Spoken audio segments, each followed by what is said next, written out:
esfriar a cabeça para tentar fazer uma análise um pouco mais racional, um pouco mais fria, apesar da dificuldade que é você ter objetividade numa questão tão complicada. Adriano, eu vejo assim, olha, que o serviço secreto israelense dormiu no ponto por uma espécie de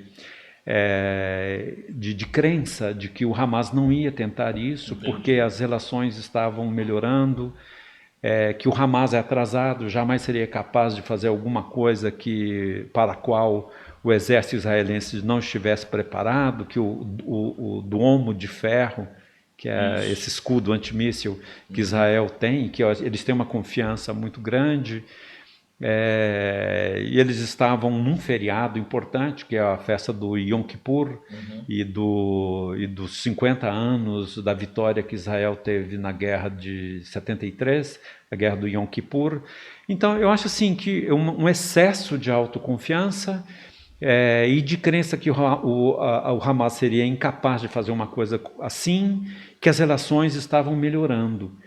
Isso é bem provável de que tenha acontecido realmente, porque eu me lembro de 2001 nos Estados Unidos, que havia indícios de que alguma coisa estava sendo preparada, mas o pessoal falou, a ideia era o seguinte, como é que pode? Eles vão preparar alguma coisa assim dentro dos Estados Unidos? Aqui não. Exato. Então, eu acho que assim, o serviço, eu não acho correta a ideia de que, acho que a gente deve sair da teoria da conspiração, que isso for permitido pelo Benjamin Netanyahu e pelo exército israelense para dar o pretexto para o esmagamento do Hamas na Cisjordânia. Eu não acho que isso foi uma coisa pensada. Eu acho que foi fruto, sim, dessas coisas que os seres humanos têm mesmo, de confiança excessiva e tudo mais. E eu acho que o Hamas jogou com isso porque o Hamas é um grupo, voltando para a sua primeira questão, o Hamas é um grupo radical de fundamentalismo islâmico, é um grupo extremista que ele existe em Jerusalém Oriental, e aí para quem não está muito por dentro disto, é meio complicado de entender, mas Jerusalém Oriental é majoritariamente árabe, a faixa de Gaza, que é uma faixa muito estreita, com quase 2,5 milhões de pessoas, e a Cisjordânia, que é uma faixa maior que tem lá. Existe Hamas nas três. Mas o Hamas mais radicalizado, é o da faixa de Gaza, que tem um braço armado, eles têm entidades de promoção, de caridade entre as pessoas, de ajuda, e daí a ligação que o Hamas na faixa de Gaza, nos outros lugares também, que ele tem com a população, mas ele tem um braço armado que praticou e pratica atos terroristas.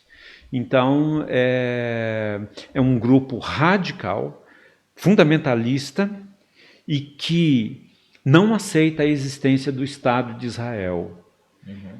Tem uma ligação muito forte com o Irã e vive do conflito. Grupo radical vive do conflito. Se acabar o conflito, ele perde a razão de ser.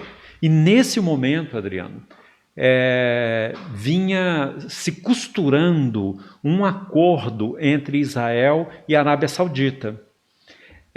Nesse acordo, esses dois países estavam se aproximando para superar as suas divergências e tudo mais. Que nos últimos 40 anos, isso aconteceu muito lá no Oriente Médio. Israel acabou se aproximando muito do Egito, olha bem, um parênteses para eu explicar uma coisa aqui.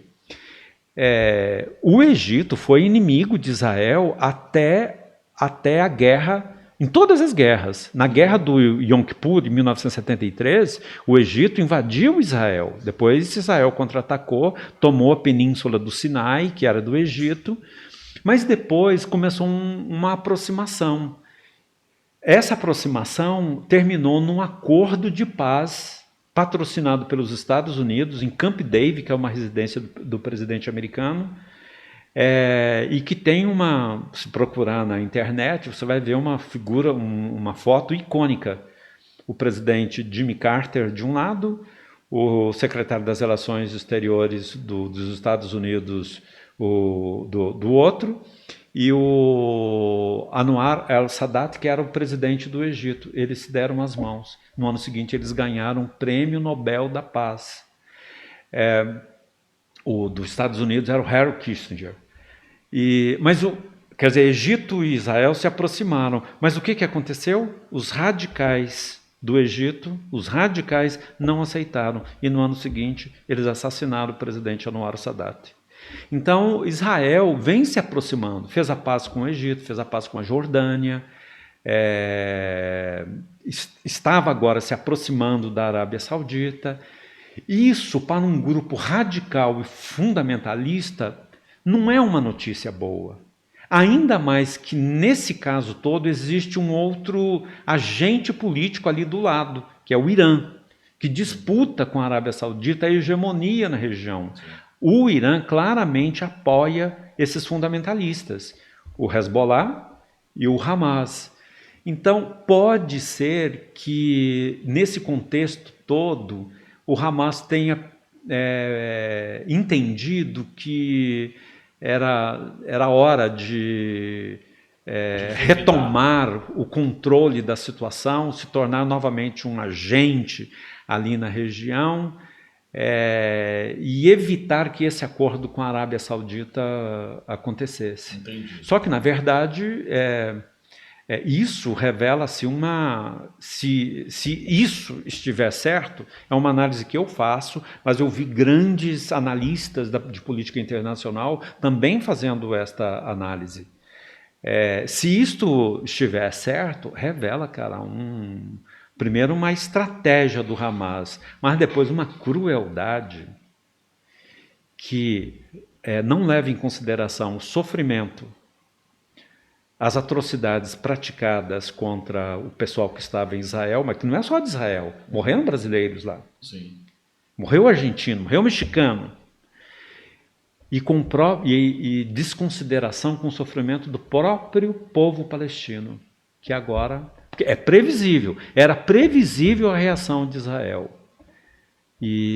Mas que agora o povo palestino está num sofrimento terrível também, né?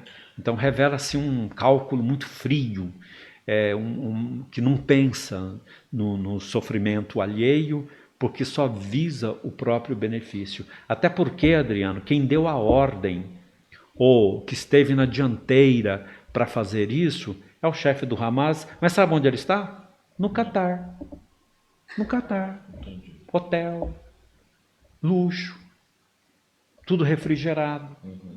Esse é o problema de todo tipo de radicalismo.